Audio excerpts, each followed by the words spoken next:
Imagine living your life after 50 and feeling energized and excited about your future. Welcome to the Women in the Middle podcast, the podcast for women who are ready to figure out what they want and create the life they deserve.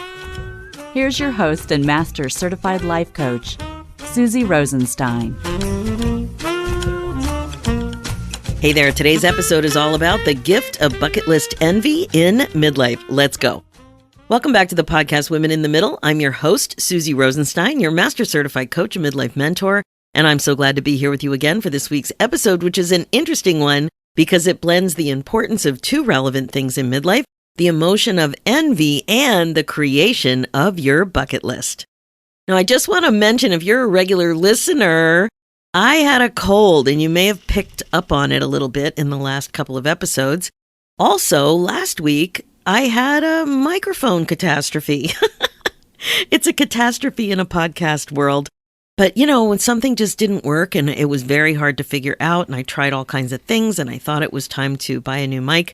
But we were able to figure it out, and I think it was the cable, not the microphone and not the computer. So I guess that's good news because that's the cheapest thing to fix.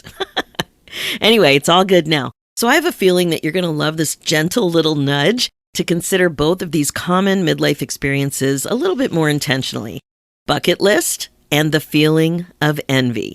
First, envy is one of those emotions that gets a bad rap. On the other hand, I'm an envy superfan because I love how useful this emotion is to doing some really important work in midlife. That is, regret-proofing your life. Second, bucket lists are a big deal in midlife. And while I'm not a super fan of the term bucket list because, I don't like focusing on what you want to do in the same breath as what you're running out of time to do, if you know what I mean. I am, though, a super fan of getting laser focused on what it is that you want in your life and being super intentional about your responsibility to create it for yourself. And that's where this marriage of concepts gets really interesting. Sounds pretty good, right? I thought you would agree. But just quick, before we get going, if you are like so many midlife gals that I connect with, I have a feeling that you're not as clear about your priorities at this point in your life as you want to be. Now, this is a big deal because, as you know, time is flying. I pride myself in helping you keep moving forward. The podcast, the blogs, the private coaching, the group coaching, the workshops, and now a fun masterclass. So say goodbye to stuck and blah and hello to clarity and freedom. That's why I was so motivated to create this masterclass for you. It's called Get Unstuck, Midlife Clarity Fast and Easy, and I am so excited to tell you more about it. It's pretty simple, actually. You take this fun midlife masterclass and get clear about your next chapter priorities without spin, confusion, and overwhelm in less than an hour. It is fast and it's easy. And there's more good news. It's available now at the time of this recording at the introductory price of only $37 US. So if you're tired of not having the clarity you've been looking for about what you want for your next chapter, this masterclass will help you, and then you can get on with the fun stuff. So ask yourself, are you ready to stop wasting time and get clear about your priorities? Head over to www.midliferoadmap.com and you can get started. Okay, now let's dive in. As I mentioned, today we're going to be talking about the gift of bucket list envy in midlife. If you're a regular listener of this show, you may recall that I first started talking about envy a few years ago in episode 139, and it's come up a few times since then as well. And of course, I'll make those links available in the show notes. Now, the reason it keeps coming up is because I feel even more strongly now that it can be a powerful emotion to understand, especially in midlife when you want to do some serious regret proofing. Here's what I'm seeing with my clients. As you probably know firsthand, it is common to feel stuck. It's common to feel blah. It's common to just feel like, oh my God, I know I'm meant for more, all that stuff. And when you feel that way, you can't really see or understand what it is that's missing, what it is that you want.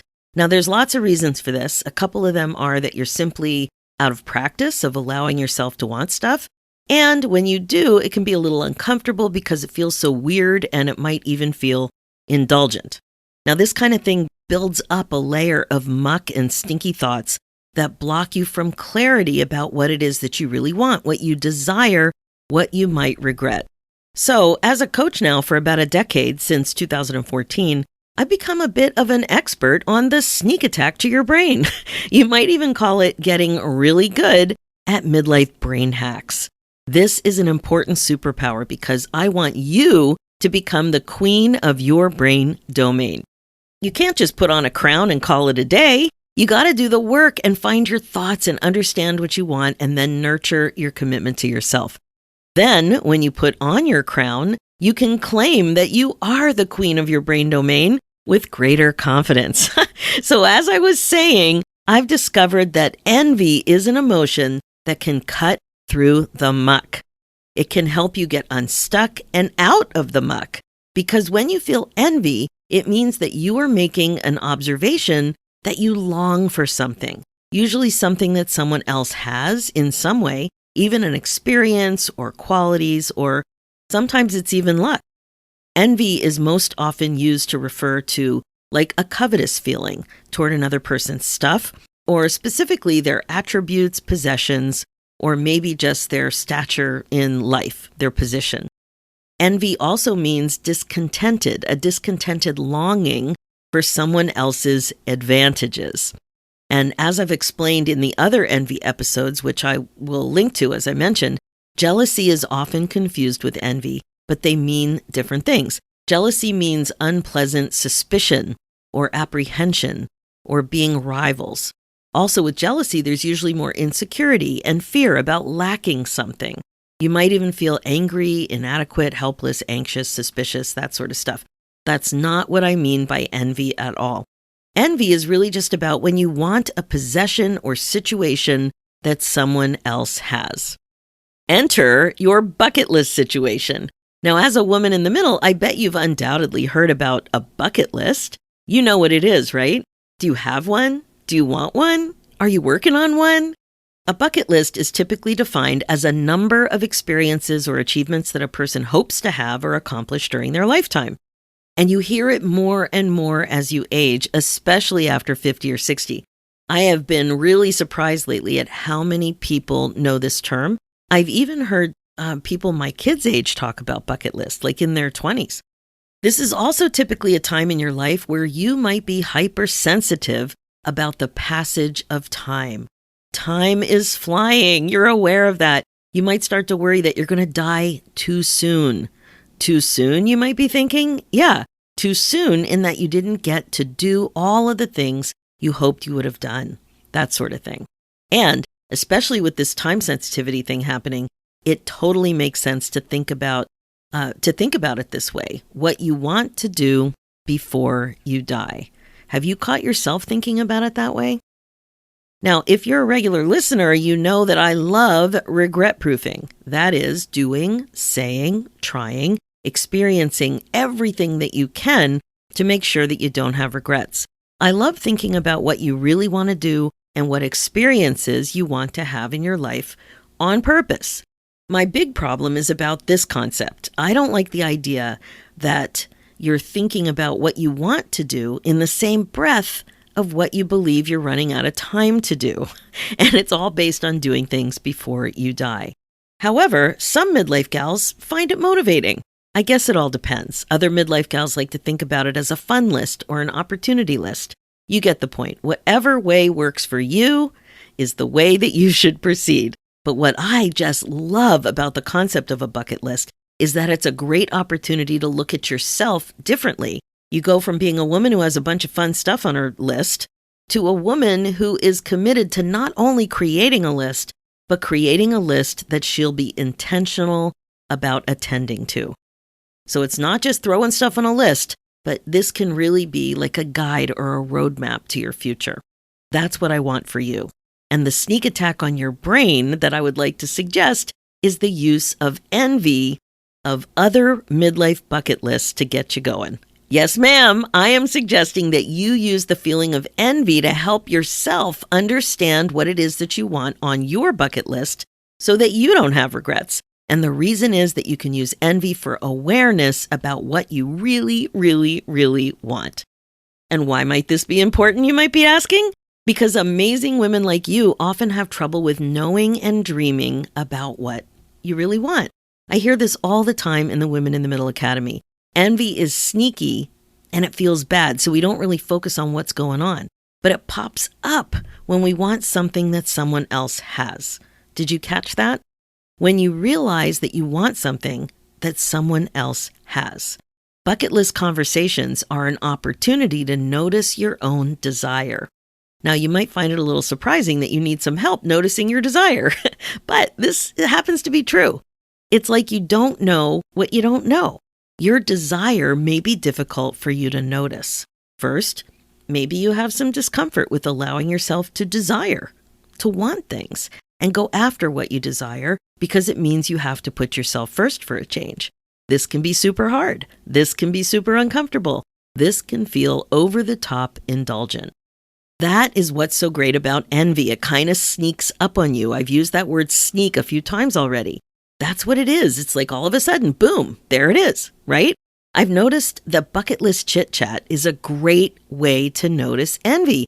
You're just gabbing away with a friend or reading something or maybe scrolling around on social media and you want something.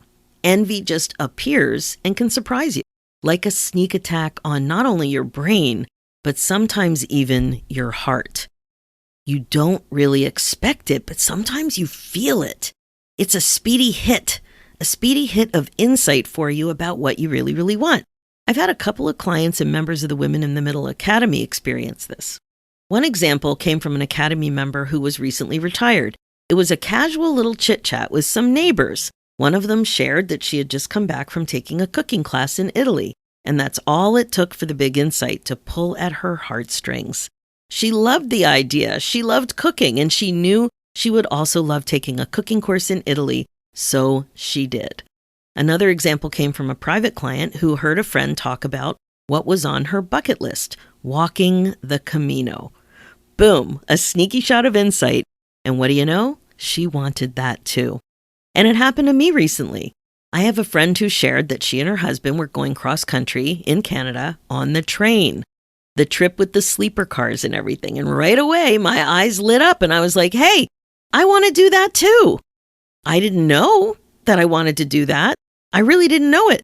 But my reaction to the news that she was doing it was so strong, I felt it in my body. And I just think that's so much fun. Now, that's the main thing I wanted to talk about today, the bucket list envy. But you won't just get the envy sneak attack by talking to your friends. But I really do think that's a great way. Another way is to simply pay more attention to your feeling of desire and interest popping up when you least expect it. You might be watching a documentary or reading a book and get a great idea. That's how I learned about Sedona years ago. It was from a book.